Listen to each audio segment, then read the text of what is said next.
आप सभी को मेरे भाइयों मेरे बहनों जय मसीह की। लेकिन आज का वीडियो उन लोगों के लिए मैं बनाना चाहता हूँ जो लोग डिप्रेशन से जूझ रहे हैं, जो लोग के पास शांति नहीं है, जो लोग बिल्कुल हमेशा बेचैन परेशान रहते हैं। आज का वचन उनके लिए है। मेरे भाइयों मेरे बहनों, मैं आपको ये बताने के लिए इस वीडियो में आया हूँ कि आखिर हमारा परमेश्वर कैसे एक मसीह को शांति देता है।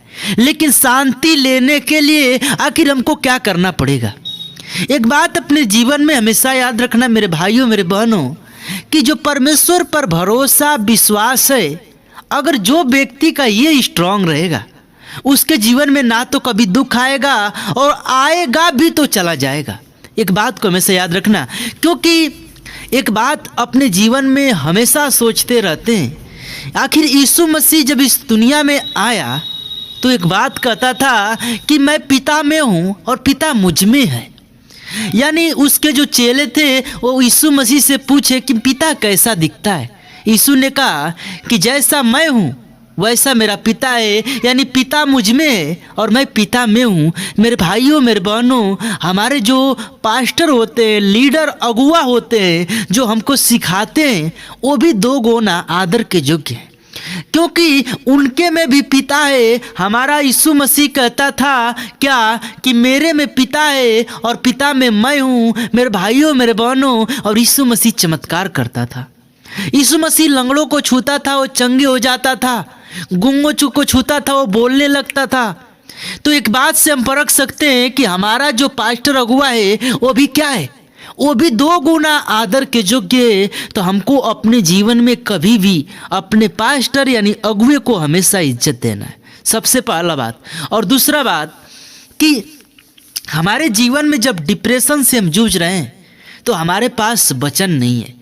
जहाँ पर हम निगेटिव फील की बातें लाते हैं, वहाँ पर निगेटिव बातों को हटाकर परमेश्वर के वचन को वहाँ पर रखना है। यानी जो जगह खाली है हमारा, जहाँ से हम सोच रहे हैं, उसको उठाकर उसको फेंकिए और वहाँ पर जो परमेश्वर का मैं आज वचन बता रहा हूँ उसको वहाँ पर रखिए। बहुत सारे लोग क्या होते हैं, चिंताओं को लेकर, अपने घर को लेकर। तो यीशु मसीह का वचन कहता है कि जिस घर को यहोवा न बनाए उसके बनाने वाला का परिश्रम व्यर्थ है। तो हमको क्या करना है, इस वचन को उठाकर वहाँ पर रखना है जहाँ हमको शैतान घर का क्या दे रहा है, डिप्रेशन, टेंशन। हमको इस चीज़ से हमेशा सोच अलग अलग कर लाकर हमको बीमार डाल रहा है। तो सबसे पहले मैं आपको कहना चाहता हूँ, यहाँ पर आप इस वचन को रखिए। और सबसे स्ट्रॉन्ग वचन ये में लगता है हमको कि यीशु ने कहा कि तू धर्मराज की खोज कर तो मैं तुझे सारी वस्तुएं दे दूंगा। हम खोज नहीं करते, हमको परमेश्वर का खोजी बनना होगा। जो व्यक्ति परमेश्वर का खोजी बन जाएगा वो सब कुछ पा जाएगा जो अपने जीवन में वो चाहता है। लेकिन हम खोजी आखिर कैसे बने, यह बहुत सारे लोगों के मन में डाउट्स है। आज मैं बताऊंगा कि हम खोजी कैसे बनेंगे। हम परमेश्वर के पीछे हो लें, यानी जो यीशु मसीह चाहता था वो हम करें, तो हम परमेश्वर को खोजेंगे। और कैसे खोजेंगे, उसके वचन को जब हम पढ़ेंगे तो हम परमेश्वर को धीरे धीरे खोजना शुरू करेंगे और खोजते हुए हम स्वर्ग में चले जाएंगे मेरे भाइयों मेरे बहनों, और हमको परमेश्वर मिल जाएगा। और एक बात मैं आपसे कहना चाहता हूँ कि एक वचन देखेंगे मत्ती में, जो परमेश्वर के चेले थे वो भी बिल्कुल क्या थे, ऐसे थे। वो क्या साबित आज की जनरेशन से साबित करता है। मत्ती में 8 अध्याय का 23 में लिखा है कि जब वो नाव पर चढ़ा तो उसके चेले उसके पीछे हो लिए। वो भी नाव पर चढ़ गए, लेकिन आगे क्या हुआ, और देखो झील में एक ऐसा बड़ा तूफान उठा कि नाव लहरों से ढकने लगी और वह सो रहा था। यीशु मसीह सो रहा था। तब चेलों ने पास आकर उससे जगाया और कहा, हे प्रभु हमें बचा, हम नष्ट हुए जाते हैं। उसने उससे कहा, हे अल्प विश्वासियों क्यों डरते हो। तब उसने उठकर आंधी और पानी को डांटा और वह शांत हो गया। हालेलुया।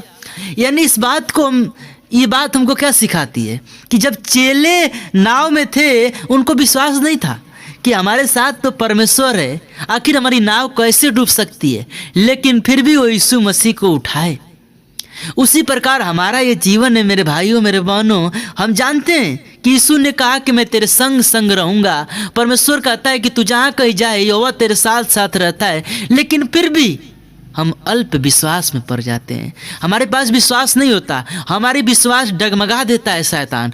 अब पता नहीं मैं प्रार्थना कर रहा हूँ, मेरा प्रार्थना परमेश्वर सुनेगा कि नहीं सुनेगा। मेरे भाइयों मेरे बहनों, हमको अंदर से स्ट्रांग बनना पड़ेगा इस चीज़ से ख़त्म होना है तो, क्योंकि ये ऐसा चीज़ है ना कि हमारे जीवन से सिर्फ तभी ख़त्म होगा जब हम वचन को अपने अंदर भर लेंगे। जितना ही अंदर को वचन को अपने अंदर डालेंगे उतना ही हमारे डिप्रेशन, चिंता, टेंशन, गलत गलत सोच सब कुछ बाहर होकर चली जाएंगी। क्योंकि वो स्थान पर जहाँ पर मैं सोच रहा हूँ गंदे बातें, वहाँ पर परमेश्वर का पवित्र वचन आ जाएगा और वहाँ से वो दिक्कतें और परेशानियाँ हमेशा के लिए ख़त्म हो जाएगी। तो मैं इस वीडियो से आपको ये समझाना चाहता हूँ कि आप अपने जीवन में अगर क्या करना है, इस चीज़ से जूझ रहे हैं तो आप परमेश्वर के वचन को पढ़िए, रोज पढ़िए, इतना पढ़िए कि आप हर एक वचन के परमेश्वर को क्या करिए, मनन करना सीख जाइए और वहाँ पर परमेश्वर के वचन को रखिए। वो बीमारी, वो परेशानी, जो आपके अलग अलग सोच है, वो हमेशा के लिए दूर हो जाए। क्योंकि जहाँ परमेश्वर का वचन होगा वहाँ परमेश्वर होगा, और जहाँ परमेश्वर होगा वहाँ कभी शैतान का वास नहीं हो सकता। तो मेरे भाइयों मेरे बहनों, मुझे उम्मीद है कि आज का वीडियो आपको बहुत ही बेहतर लगा होगा। तो आज अपने जीवन में ये काम जरूर करें और फिर कमेंट बॉक्स में बताएं कि क्या मैं जो बताया उससे आपको चंगाई मिली या नहीं। तब तक सबको जय मसीह की और आमीन टाइप जरूर करें।